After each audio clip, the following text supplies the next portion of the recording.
The Works Cited page, part number 2 of crafting any good citation. So we use works cited pages because it contains much more information than in-text citation does. In-text citations are simple, they let your writing flow, and they provide information to help other researchers follow your trail by pointing you to that information on the works cited page.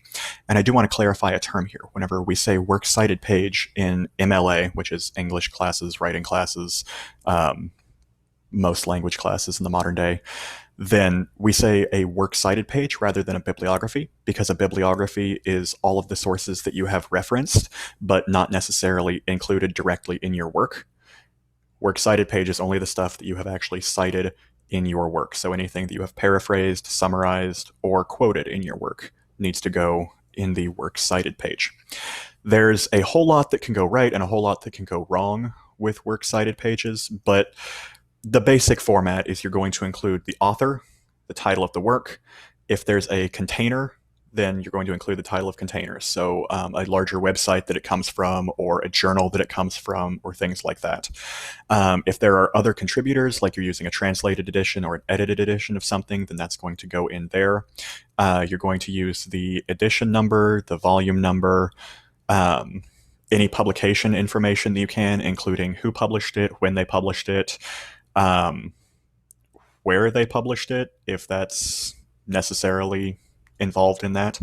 And then, of course, a URL or DOI or permalink or something like that. If it's a web source, we do include those in the modern version of MLA. If it came from a database, then you're also going to include that as well. Any other contributors, that sort of stuff doesn't usually go into what we do, but there are some weird cases where that comes up. And then date of access, particularly if it's a web source, if it's something that's self-published, like on a blog or a wiki, then knowing when it was accessed can help us track down the right version of it, because websites do change as time goes on.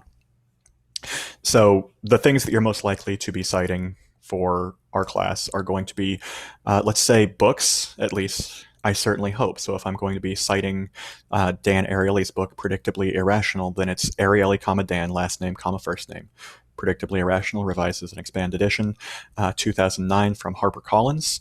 And I used the Kindle ebook version, and I did feel the need to note that because it's one that doesn't have specific page numbers, so I have to cite the location that it came from. So that's just a weird reference thing that I have to put in there because I'm using a Kindle edition of a book. Most of the time, that wouldn't need to be in there.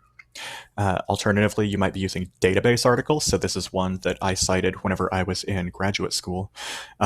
From Jennifer Band, she wrote an article called Ghostly Hands and Ghostly Agency, the Changing Figure of the 19th Century Spectre. Yes, that is what I wrote my thesis on. It was so much fun. You should ask me about it sometime. Which came from the journal Victorian Studies. It was the 51st edition, 4th volume, and hers was specifically on pages 663 to 685. So that information went in there in that order. Published in 2009, and I found it on JSTOR so many years ago. So I put in the link to that stable JSTOR article as well.